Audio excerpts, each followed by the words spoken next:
Compass for the last just over 12 months now. So who are you? What do you mean, who am I? What's this all about? What's this all about? I'm Richard Somerton, for those that don't know me, which is probably a lot of people. So I thought I'd just do a run through of how I've set up my compass, as opposed to our other larger friend. So mine's a little bit different, and hopefully get a few ideas to help you set up your own and make it a little bit easier to fish out of. We'll start at the front and work our way back.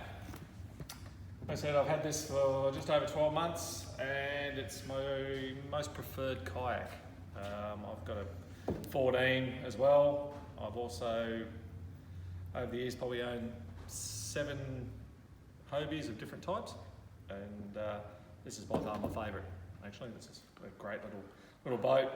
It's good for really rough weather. You can take it out in that, and it just pops over and sits on top of everything. So it's great for if you want to go out at the front here, chase a snapper, a little bit of offshore stuff, or it's just as good up a tiny creek somewhere.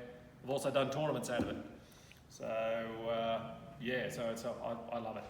It's fast, it's nimble, and gets the job done. So at the front here, we've got a couple of the SLH sort of horizontal rod sort of system here.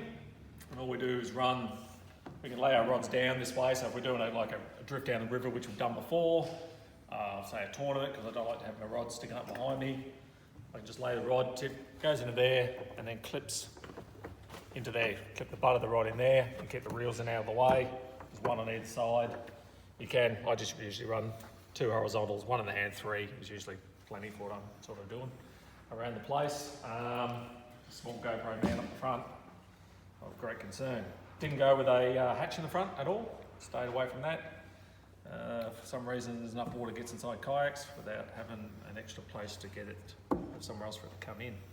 Moving back, this is just a 180 drive, no kick up as yet, so that'll hopefully come soon.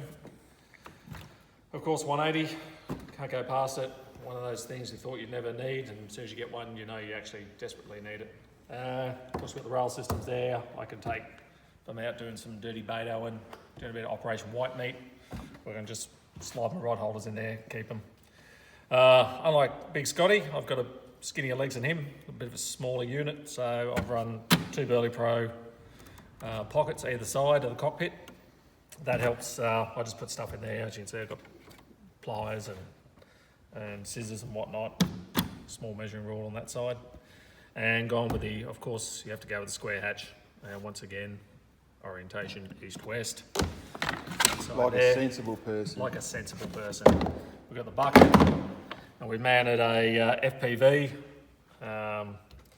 That's 17.5 amp, and that's in the battery pack that's actually screwed up using the hatch cover, and it keeps it central in the centre of the boat, where it below me in the weight, so it's everything sort of centralised. And everything's tucked away. Even got an FPV special Brocky polarising filter. Flux capacitor. And that all just pops back in there. What's that flux capacitor do? Regulates. It's a regulator. Regulator! Going up, we have the Hummingbird, of course, Helix 7 Gen 3. So, I run a larger unit on my 14, but this is a perfect size, got a Burley Pro cover on it, a little bit more protection. I've also gone with a longer arm on a round ball mount, just to get it up just that little bit more, because I travel out in the wet, and I don't know, just as much as you keep electronics out of the salt, it's probably the best thing to do. So moving back, seat, once again, Scotty changed these out. These are the screw-in rings, the clips, the Spectra there.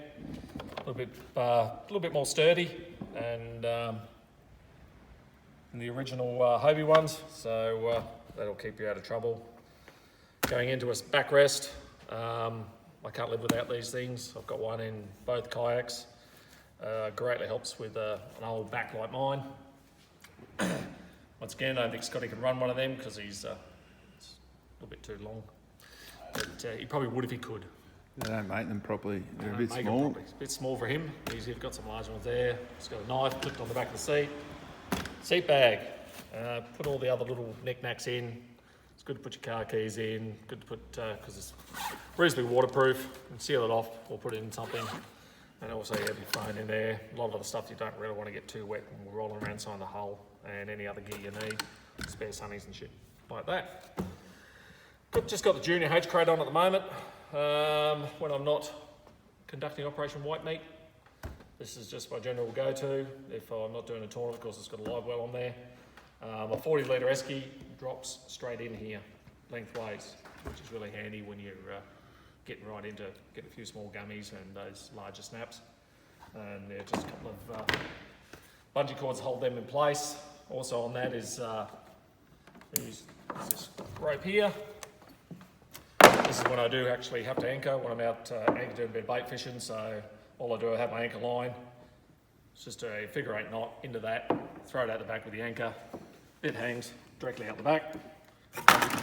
Bungee. Warranty. And keeps me anchored. How do you get it back? Well, you've got the other end of the line just to here, so you just pull it, it comes back. Oh, okay. So it's a figure 8 knot and a little bit of a tail. Oh, a tail going back to the boat? So, yeah, going back to the boat. To the cockpit. Yeah. Cockpit, yeah. Yeah, a little Also, retrieval strap. Little retrieval strap, so you just pull it back over. Simple. Always better, eh? Always simple. Bloody ankle wizard gypsies out there. So still moving along to the back, I've gone with the larger rudder. That's a PA14 rudder. That's a bullshit big rudder. Give us a look. Oh, there she goes. Found it's makes it even more nimble.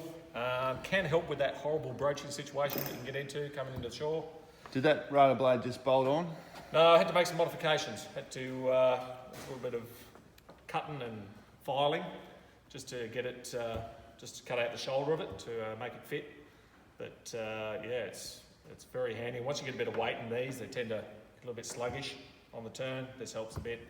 And like I said, with that broaching situation, it can be a bonus and also quite deadly, because if you don't keep your hand on that rudder control, if your wave gets behind, it can easily push you over, which some people can attest to, namely my wife Tanya. You get flipped over quite quickly. Do you think she's fairly nimble in a boat, or there might have been other factors involved in There it? might have been other factors, not quite used to being on an ocean with a large swell, but you did get picked up by about 3 metre, or about 3 foot of wave too, so it probably didn't help. Just probably with the Hummingbird once again, it's protected underneath by the Burley Pro cover, set nice and low, and because this is sides again, you want to use as much of that as you can, so it sits nice and low, full 180. Side scan out to the sides and down. So yeah, I think that is about it for this one. So there's not a lot on it. Like to keep it pretty lean. Like I said, done a tournament out of it, and it's a couple of tackle boxes, 3 rods, and you're pretty much done. How's your coffee go? Coffee goes in the SLH patented drinks holder. Probably one of the best things ever, because Copied by Frenchmen and Italian all around the globe. It holds coffee or a beer in a stubby cooler. Not that you drink on the water, because that's irresponsible. No. I'd never do that. No. So yeah, that's about sums it up. So if you wanted a Safety first. good value boat that is, like I said, you don't want to go too crazy, nice and light, you can get easy to get on a car, you can't go past getting a compass really. So thank you very much. Bang.